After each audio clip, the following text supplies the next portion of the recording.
எதிர்க்கட்சி நிவாரண உதவி கொடுக்கிறதுன்றது ஒரு இயல்பான நடைமுறை. யார் பாதிக்கப்பட்டாங்களோ ஒரு எதிர்க்கட்சி விரும்பினால் ஒரு நிவாரண நிதி தர்றது அப்படின்றது பண்ணலாம், கண்டன அறிக்கை கொடுக்கலாம். ஆனா ஆளும் கட்சின்றது நீதி தரக்கூடிய இடத்துல இருக்கிறது. ஒரு சிஎம்ஓ, ஹோம் செக்ரட்டரியோ, ஹோம் மினிஸ்டரோ அல்லது டிஜிபியோ பாதிக்கப்பட்டவங்களுக்கு நீதி தரணும். தமிழ்நாட்டில் ஒரு சட்டம் ஒழுங்கு சிறப்பாக பராமரிக்கப்படும் மாநிலம் அப்படின்னு பேரெடுத்த ஒரு மாநிலத்தில் இன்னொரு சைடு இந்த சட்டம் ஒழுங்கு பராமரிப்புக்கு இன்னொரு இருண்ட பக்கம் இருக்கு. அது கஸ்டோடியல் டார்ச்சர்ஸ், அது சாத்தான் குளத்துல வெளிப்பட்டிருக்கு அப்படின்ற விமர்சனம் இன்னைக்கு மேலெழுந்து நிக்குது. உங்க கருத்து இதுல? மாலை வணக்கம் குணா. நீங்க மற்றவர்களுக்கு கொடுத்த இடைமறிக்காத ஒரு டைம் எனக்கும் கொடுப்பீங்கிற நம்பிக்கையில ஸ்டார்ட் பண்றேன். மிகவும் மரியாதைக்குரிய பொன்முடி அவர்கள் பேசும்போது 3 தடவை சொன்னாரு, முதலமைச்சர் அவர்கள் ஹார்ட் அட்டாக்ல செத்து போயிட்டார், எதுக்கு ஸ்டேட்மெண்ட் கொடுக்குறாரு, முதலமைச்சர் ஹார்ட் அட்டாக்ல செத்து போயிட்டார். 24ஆம் தேதி அவர் குறிப்பிட்ட அதே முதலமைச்சருடைய ஸ்டேட்மெண்ட் 2ஆம் பக்கத்தில் ஃபர்ஸ்ட், இந்நிலையில் 22/6/2020 அன்று இரவு 7:35 மணிக்கு சிறையில் இருந்த திரு பென்னிக்ஸ் தனக்கு மூச்சு திணறல் ஏற்படுவதாக கூறியதை அடுத்து சிறை காவலர்கள் திரு பென்னிக்ஸை கோவில்பட்டி அரசு மருத்துவமனையில் சிகிச்சைக்காக அனுமதித்துள்ளனர். திரு பென்னிக்ஸ் சிகிச்சை பலனின்றி 9 மணி அளவில் உயிரிழந்துள்ளார். இந்நிலையில் 23/6/2020 அன்று அதிகாலை சிறையில் இருந்த திரு பென்னிக்ஸின் தந்தை திரு ஜெயராஜ் தனக்கு உடல்நல குறைவு ஏற்பட்டுள்ளதாக தெரிவித்ததை அடுத்து சிறை காவலர்கள் அவரை கோவில்பட்டி அரசு மருத்துவமனையில் சிகிச்சைக்காக சேர்த்துள்ளனர். சிகிச்சையில் இருந்த திரு ஜெயராஜ் அன்று காலை 5:40 மணிக்கு சிகிச்சை பலனின்றி உயிரிழந்தார்.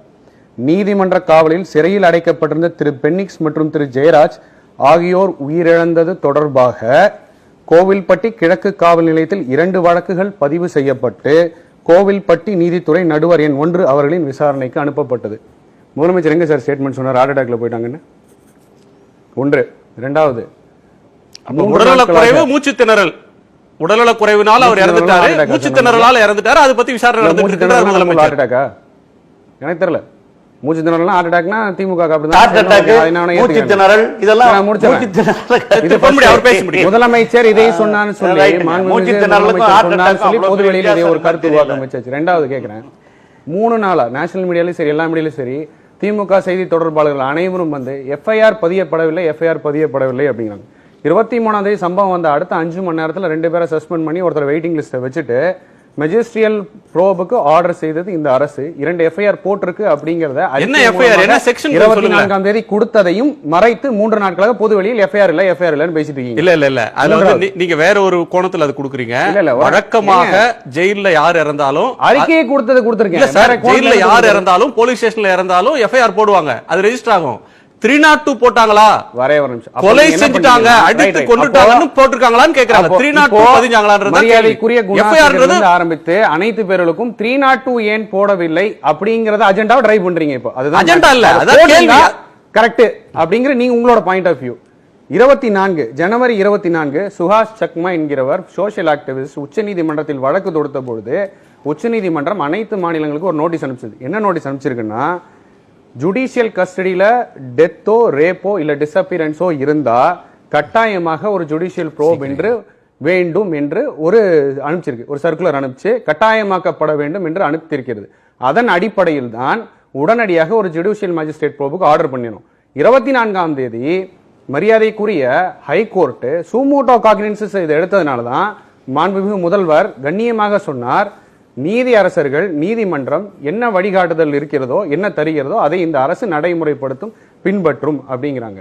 நான் கேட்கிறேன் சார், நீங்க அஜெண்டாவை பிக்ஸ் பண்ணிட்டு இதுதான் சட்டம் இப்படிதான் சட்டம் இயங்க வேண்டும் அப்படின்னு நீங்க அந்த அஜெண்டாவை ட்ரை பண்றதுலயே தான் குறியா இருக்கீங்களே ஒழிய யார் என்ன தவறு செய்தார்கள், அந்த ப்ரோப்ல என்ன விஷயம் வெளியே வந்தது, அந்த விஷயம் அந்த வெளியே வந்ததுக்கு இந்த அரசு நடவடிக்கை எடுத்திருக்கிறதா அப்படிங்கிற வரைக்கும் 2 பேர் இப்ப நம்ம ஒரே அஜெண்டா செட் பண்ணிட்டே ட்ரை பண்ணிட்டு போறாங்க. 2 பேர் இறந்ததற்கு மக்கள் நீதி கேட்கிறாங்க. இப்ப பலர் கருத்து கேட்கறாங்கல்ல, justice for Jayaraj and Bennix கேட்கிற யாரும் நாங்களும் தான் சார் கேட்கிறோம். நானும் தான் சார் கேட்கிறேன். நீங்க கேட்கலையே, நானும் தான் யார்கிட்ட கேட்க போறீங்க? உங்க ஜஸ்டிஸ் யார்கிட்ட கேட்க போறீங்க? இல்ல நானும் தான் சார் கேட்கிறேன். கேளுங்க, யார்கிட்ட உங்க ஜஸ்டிஸ் நீங்க கேட்க கோரிக்கை எதுல நீங்க யார்கிட்ட ஜஸ்டிஸ் கேக்குறீங்க? அததான் இதுல எங்க அஜெண்டா வருது சார்? சார் ஒரு நிமிஷம், கேட்கிறது அடித்து கொண்டிருக்கிறாங்க, அதுக்கு ஐ விட்னஸஸ் இருக்கிறாங்க, பார்த்த சாட்சியங்கள் நெருங்கின சாட்சியங்கள் இருக்கிறாங்க, ப்ரொசீஜரல் லேப்ஸ் 3 இடத்துல நடந்திருக்கு. அது 2, ஒன்னு சிறை, இன்னொன்று மேஜிஸ்ட்ரேட், இன்னொன்னு போலீஸ் நிலையம். இவங்க மேல என்ன நடவடிக்கை எடுத்தீங்க? 4 நாள் ஆயிடுச்சு, என்ன நடவடிக்கை எடுத்தீங்க? இப்ப கோர்ட்ல வந்து கேஸ் இருக்கு. கோர்ட் வந்து கேஸ் இருக்கிறதுனாலயே அவங்க மேல எஃப்ஐஆர் பதிவு பண்ணக்கூடாது, திருநாட்டு போடக்கூடாதுன்னு எதுவும் இல்ல. திருநாட்டு ஏன் போடலன்னா அஜெண்டான்னு சொல்றீங்க. நீங்களே வந்து இந்த நடவடிக்கை எடுத்திருக்கோன்னு கோர்ட்ல சொல்லலாமே. கோர்ட் வந்து எந்த இடத்துலயும் உங்களை தடுக்கலையே. சார், மரியாதைக்குரிய குணா அவர்களே, 2 விஷயத்தை கிளாரிஃபை பண்ணிக்கிறேன். நான் இங்க சட்டத்தை எக்ஸ்பிளைன் பண்றதுனாலே உடனே நான் காவலருக்கு வந்து வக்காலத்து வாங்கி இங்க பேசல, இல்ல அவர்கள் தவறு செய்யவில்லைன்னு பேசல, இல்ல இந்த இந்த இந்த ஆட்சியாளர்கள், இந்த மதிப்புக்குரிய அம்மாவின் அரசு வந்து நீதி வழங்காதுன்னு பேசல. நான் சட்டத்தை எக்ஸ்பிளைன் பண்றேன். அவர்களுக்கு எந்தவித வாய்ப்பும் வழங்காமல் எவ்வாறு முறையாக அவர்களுக்கு தண்டிக்கப்பட வேண்டும் என்பதில் நாங்கள் கண்ணும் கருத்துமாக இருக்கிறோம். இதுல ஒரு பொலிட்டிக்கல் மைலேஜ், ஒரு அஜெண்டாவை வச்சு பொது வழியில நான் உடனே என்னுடைய குமுறலை சோசியல் மீடியால கொட்டினா உடனே அதுக்கேற்ற மாதிரி லீகல் ஃப்ரேம் ஒர்க் என்பது நாட்டில் கிடையாது. நீங்க என்ன ப்ரோபு முடிக்குதோ, அந்த என்ன இன்வெஸ்டிகேஷன் வெளியில வருதோ, என்னன்னு கண்டுபிடிச்சு அதுக்கு என்ன செக்ஷனோ அதை தான் கடுமையான தண்டனை என்ன கொடுக்க முடியுமோ அது பேஸ் படி போட்டாதான் இந்த கேஸ் ஸ்ட்ராங்கா இருக்கும் என்பது உலகமறிந்த ஒரு விஷயம். சார், நீங்க வந்து 302 போட்ட உடனே நீங்க நாளைக்கு வந்து என்ன சொல்றீங்க? ஏன் ஜுடிஷியல் ப்ரோப் முடியறதுக்கு முன்னாடியே 302 போட்டீங்க அப்படிம்பீங்க? அவசரப்பட்டு நீங்க போட்டதனால அவங்க வந்து 302 போடக்கூடாதுன்னு ஒண்ணு இல்லையே. 10 செகண்ட் டைம் கூட 302 போடக்கூடாதுன்னு ஒண்ணு இல்லையே. நான் ஒரே ஒரு செகண்ட், எந்த இடத்துல கோர்ட் உங்களை திருநாட்டு போடக்கூடாதுன்னு சொல்லி இருக்கு? இன்னொன்னு நீங்க கேக்குறீங்க, நீங்க முறையாக குற்றவாளிகள் தண்டிக்கப்படணும், ப்ரொசீஜர் லேப்ஸ் வரக்கூடாதுன்றதுனால நான் காத்திருக்கோம்ன்றீங்க. முறையாக குற்றவாளிகள் தண்டிக்கப்படணும்னா நடந்தது மரணம், அது கொலைன்னு அவங்க குடும்பத்தார் சொல்றாங்க, அடிச்சு கொண்டிருக்காங்கன்னு ஐ விட்னஸ் சொல்றாங்க. என்ன வழக்குல நீங்க போடுவீங்க சொல்லுங்க சார்? ஒரே நிமிஷம். இதே 302 போட்டிருந்தா கூட என்ன சொல்ல போறீங்க? அவசர அவசரமா வழக்க போட்டு அந்த போலீஸ்காரர்களுக்கு வாய்ப்பை வழங்கி விட்டார்கள்.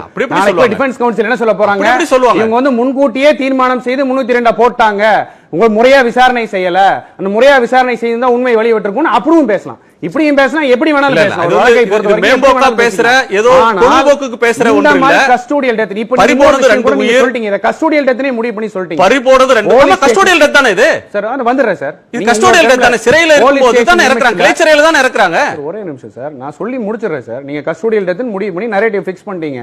போலீஸ் ஸ்டேஷன்ல இருந்து அவங்களை கொண்டு போய் மேஜிஸ்ட்ரேட் முன்னாடி காமிச்சு மெடிக்கல் சர்டிபிகேட் வாங்கி பிரிசன்ல ரிமாண்ட் பண்ணி 60 மணி நேரம் கழித்து அவர் வந்து எனக்கு உடல்நிலை வந்து உபாதை என்று சொல்லி மருத்துவமனையில் உயிரிழக்கிறார். இதை டோட்டலா நீங்க முடிச்சு என்ன பண்ணீங்க? கஸ்டோடியல் டெத் முடிச்சிட்டீங்க. ரைட், நீங்க நரேட்டிவை செட் பண்ணீங்க. இந்த நரேட்டிவை செட் பண்ணதுக்கு ஏத்த மாதிரி லா இருக்கணும்னா எப்படி சார் லா இருக்கும்? அப்புறம் சுப்ரீம் கோர்ட் எதுக்கு அவங்க சாகவே இல்லன்னு சொல்ல போறீங்க? ஒவ்வொரு கஸ்டோடியல் டெத்துக்கும் கண்டிப்பாக ஒரு ஜுடிஷியல் கஸ்டோடியல் டார்ச்சரே இல்லன்னு சொல்ல போறீங்களா? அங்க அவங்க 2 பேரும் இறக்கல, தாமாக இறந்துட்டாங்க. மூச்சு திணறி, அவங்களுக்கு மூச்சு திணறலுக்கு எந்த காரணம் இல்ல, ஏற்கனவே இருந்த ஏதாவது கோமார்பிடிட்டிஸ் எல்லாம் இருக்குன்னு சொல்ல போறீங்களான்னு தெரியல. நான் ஹென்ரியோட கருத்து கேட்கிறேன். நாங்க வந்து சட்டத்தை எக்ஸ்பிளைன் பண்ணா உடனே நாங்க வந்து அவங்களுக்கு என்னமோ வந்து பக்கபலமா நிக்கிறோங்கிற மாதிரி நீங்க பேசுறீங்க. இது அரசியல் தான், இதுவும் அரசியல் சாய்ந்த. நாங்க என்ன சொல்றோம், கண்டிப்பா ஹென்றி இதுல வந்து அஜெண்டாவோட மனித உரிமை ஆர்வலர்கள் செயல்படுறீங்கன்னு சொல்றாரு. என்ன பதில் சொன்னாலும் அதுக்கு நீங்க ஒரு நரேட்டிவ் தான் செட் பண்றீங்க ஒழிய அது என்னங்கற சரி, ஹென்ரியோட நரேட்டிவ் என்னன்னு கேட்போம்.